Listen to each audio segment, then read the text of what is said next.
Okay, check it out. I got something real unpopular for you.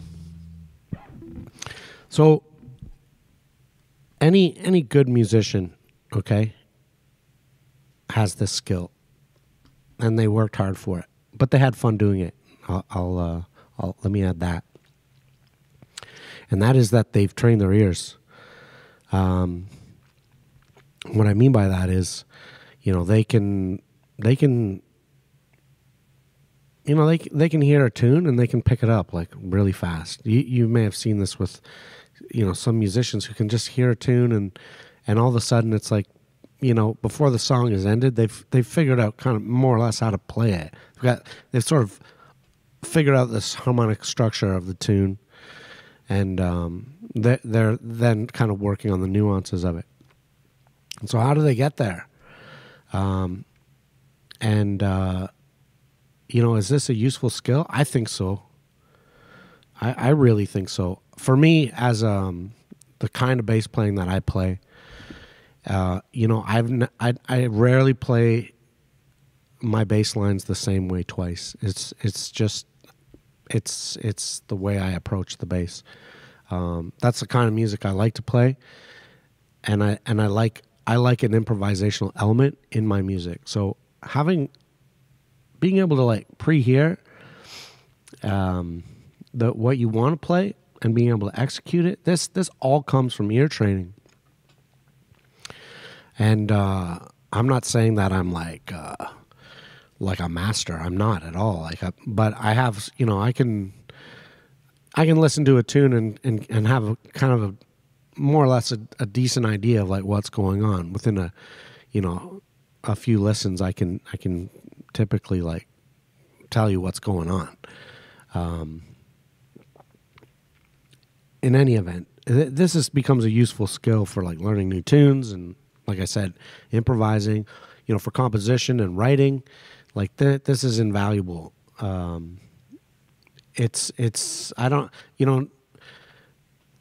Every good musician knows how to do this. I promise you, every good musician learned this either like formally or informally. And so let me talk a little bit about what I mean by ear training. So some of you may have heard of like perfect pitch. These freaky people who can they can hear a tone and they can identify it. I saw something with Rick Beata there. He had some young girl on, and he was playing some like ridiculous 9-note piano chord, very like colorful and complex, and this kid could like not like name all the pitches that were being played simultaneously. It was just like the most amazing thing. That stuff is like unbelievable. This is like some people just have this like they've really fine-tuned that skill. I'm not really talking about perfect pitch here, although some would argue that's like the pinnacle of ear training. I'm talking more about like relative pitch and like being able to identify like basic chords, just by ear. And a lot of you guys and girls and theys, probably have a decent ear just from the playing that you've done so far, just from the tunes that you've learned so far. You can probably like you can probably hear the octaves and the fifths and maybe the major thirds and stuff like that. These are all relative. When I talked about those intervals of course are relative pitches, right? Here's that's a G major. I'm playing the major third in the 10th position there, just to give it some distance, versus the muddier. You guys can hear this. That sus4 sound. So learning how to hear these things is useful. Knowing what they sound like, knowing what to expect before you lay your fingers down. having an idea in your mind about a melodic idea you're trying to execute. This is all like super useful stuff as an artist. So I want to talk about some of the ways you'll see it if you go online, and I suggest you do this. I've done this just to see. There's tons of like excellent like ear training YouTube videos that will test you. They'll play different tones, side by side and harmonically. And they'll say, what interval are you hearing? So there's a lot of like training you can do online. Okay. That's totally free and great and useful, I think. But, before I go forward, in addition to that, there's a lot of like ear training stuff on like learning how to hear different chords. Like hearing a minor chord versus a major chord versus an augmented chord or a diminished chord. All these different things. And we should be able to hear all these things, okay? As bass players, it's very important we understand like the harmonic structure of the music we're supporting. Like if one player needs to know it in the band, it's the bass player. Because if they're not like towing the line harmonically, they can just those low notes, they just have so much power over the overall harmony. Yeah, so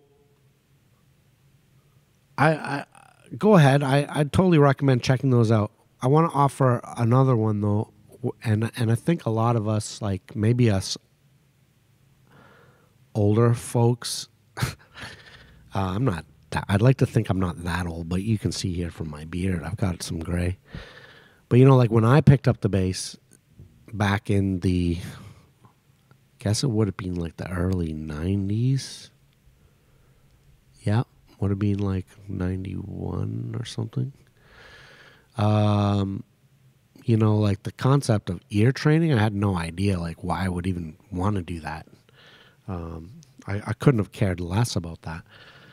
But I was doing something. I didn't realize I was ear training at the time, but I was ear training in a way that I, to this day, believe is the best form of ear training there is. And that is like, sitting in front of a tape deck. And yeah, I was still like listening to my tape collection because CDs hadn't totally obliterated the tape system by that point. And I would like try to lift the tunes I was like, from the bands that I admired at the time. I sat there, in front of a stereo with my finger, going to the pause button and, the rewind and the play and the pause. And some of you may identify with this, from like the more modern ways of scrolling or, your iPods or whatever device it is you're using now to like kind of transport. That's what they call that when you like rewind and play and pause, like the transport functions. Jesus, I'm old.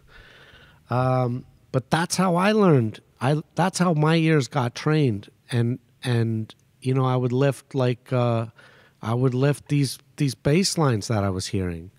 From the music I was into at the time.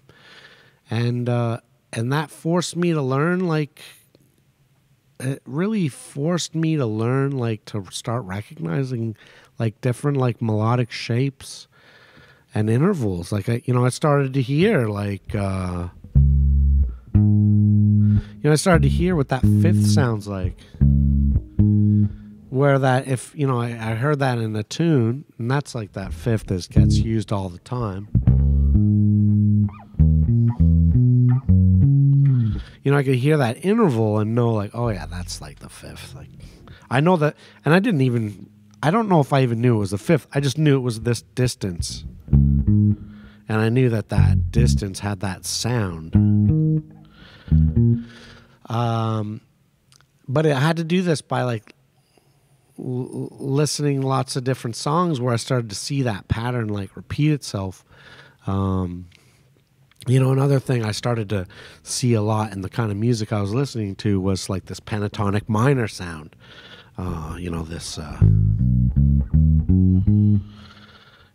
you know, I kept seeing these shapes show up in different melodic ways. And so very early on, I could kind of be like, oh yeah, that sounds like that shape in some way or another, you know.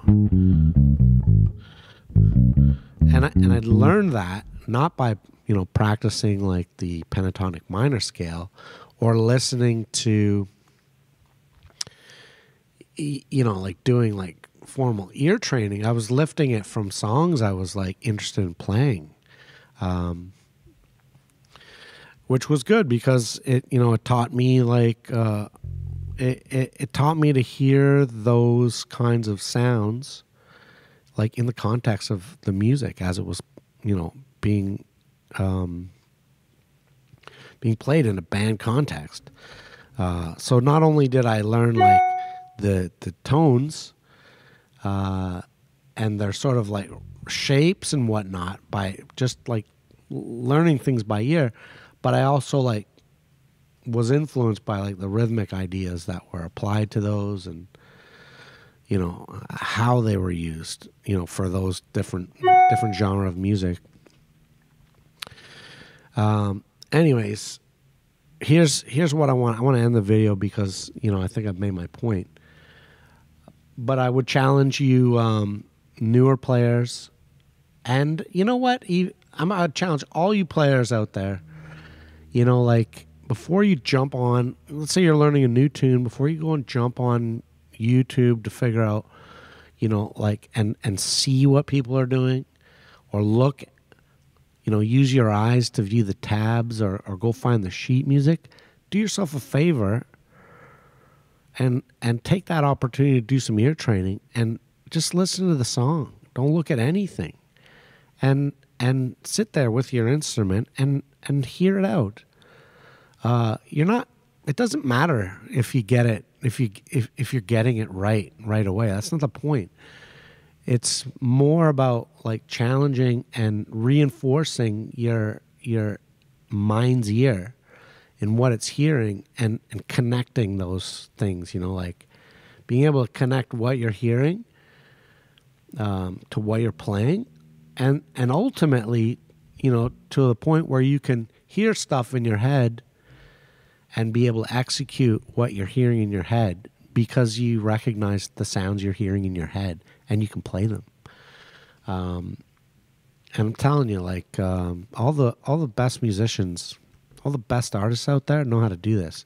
And I would argue even most of those really great musicians spent a lot of time like lifting like licks and learning songs by ear, because that's that's how they were exposed to it. That's how they fell in love with what it was they were doing. Yeah, so I'm gonna leave it at that.